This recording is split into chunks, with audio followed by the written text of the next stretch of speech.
Allora, buongiorno, ciao Alessandro. Buongiorno Andrea, buongiorno a tutti i telespettatori. Allora, noi abbiamo qui Alessandro Santi che è presidente di Federagenti Portuali Nazionali, in pratica, operatore nautico sia a Venezia sia a Chioggia, se non sbaglio anche a Ravenna. Alessandro, andiamo subito al sodo perché i minuti sempre bisogna fare le cose un po', diciamo, a velocità. Allora, da qualche giorno abbiamo letto, appunto, ci è stata data grande comunicazione, sui giornali è stata molto riportata, questa, diciamo, approvazione della ZLS, Zona Logistica Semplificata, e io ho letto, appunto, ho letto i comunicati, ho letto gli articoli, diversi articoli, insomma, da quello che, nelle mie limitate conoscenze, mi sembra di capire che comunque è senz'altro una cosa molto positiva, perché dovrebbe portare tutta una serie di vantaggi. Tu che sei un operatore, avremo piacere che ci spiegassi un po' in sintesi, diciamo, quali sono oggettivamente questi vantaggi e le zone che comportano, perché oltre a Venezia appunto c'è Chioggia e parte del Polesine. Sì, Andrea, è assolutamente corretto. Diciamo che è una grande opportunità per il territorio, che nel caso specifico è un territorio molto esteso, perché include circa 4.300 ettari di territorio del Veneto e in particolare evidentemente della provincia di Rovigo e della provincia di Venezia e in questo senso la parte della portualità di Venezia e di Chioggia ha un ruolo fondamentale. Le ZES, le ZLS, che sono in realtà come dice il nome, una parte diciamo più semplice di quello che invece è la definizione di ZES, che è la zona di ZES, che è la zona economica speciale. La ZLS, quindi la zona logistica speciale, permetterà di attrarre potenzialmente tantissime attività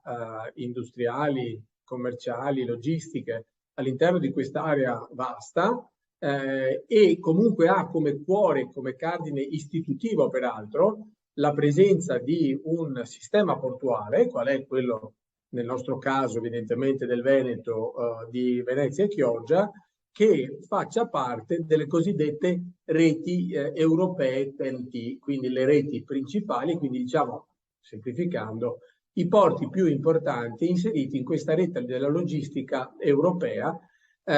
che quindi sfruttando la possibilità di avere una ZLS dall'altra parte e viceversa la ZLS, potendo sfruttare la potenzialità dei suoi porti, dovrebbe permettere un volano, e lo permetterà di sicuro un volano nei prossimi 7 anni con la possibilità di estenderli per ulteriori 7, a aziende che si potranno insediare o già insediate nel territorio, quindi sia del Polesine, Chioggia, Venezia, anche Murano, in modo tale da sviluppare nuove attività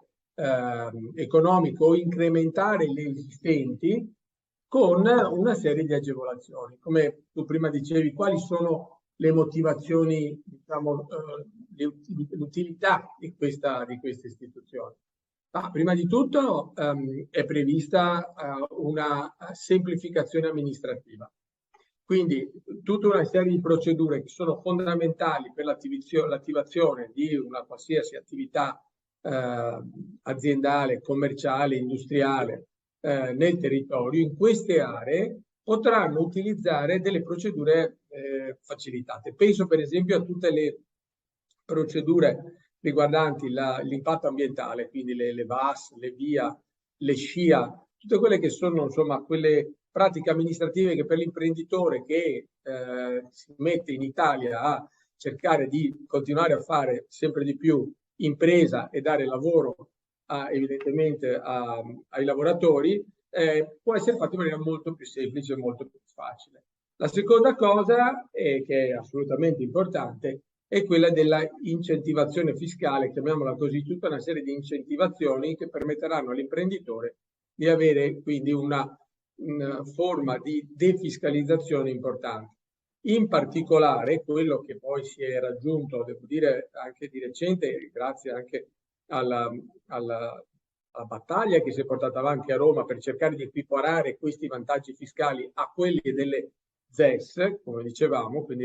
diciamo, la conformazione originaria che però ha una valenza solo per le aree del sud è quella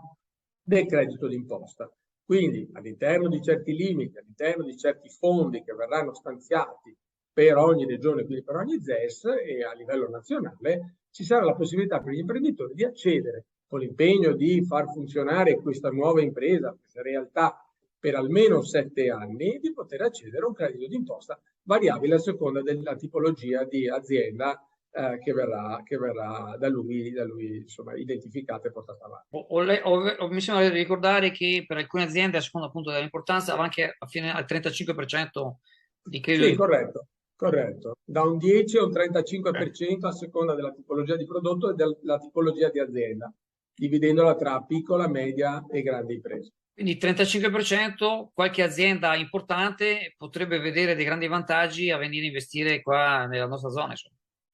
Ma assolutamente, ripeto, è più grande per le aziende più piccole ed è più piccola per le aziende più grandi, però sicuramente io l'invito che noi facciamo, considerando peraltro che noi siamo in Veneto e in Italia in generale la patria no, delle piccole aziende, quindi aziende che poi possono in un territorio come questo magari crescere insieme, quindi fare network all'interno, creare dei distretti con delle agevolazioni, sì, poter accedere fino a un 35% di credito d'imposta, secondo me è un'occasione veramente incredibile per attrarre risorse, per creare quello che dicevo prima, cioè quindi network e distretti che possono portare anche alla crescita delle aziende e a cercare di sfruttare effettivamente molto meglio di quello che abbiamo fatto probabilmente finora la nostra portualità, che diventa proprio per definizione la dorsale principale di supporto a queste iniziative.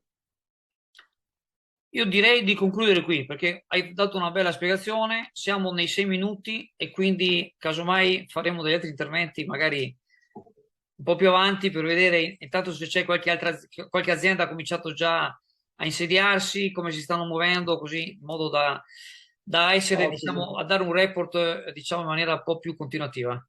Ottimo, quando vuoi, è vero, alcune aziende hanno già cominciato a chiedere, è stato istituito il comitato di indirizzo per cui esiste un soggetto presieduto dal presidente dell'autorità portuale a cui cominciare a fare le domande. Per cui invito chi ha intenzione di investire in Veneto, chi ha già delle imprese nell'area interessata, di cominciare a farsi sotto e noi saremo qui a darvi una mano a supportarvi in questo senso. Grazie Andrea, Molto, grazie molte. buona giornata. A te, caro. Ciao.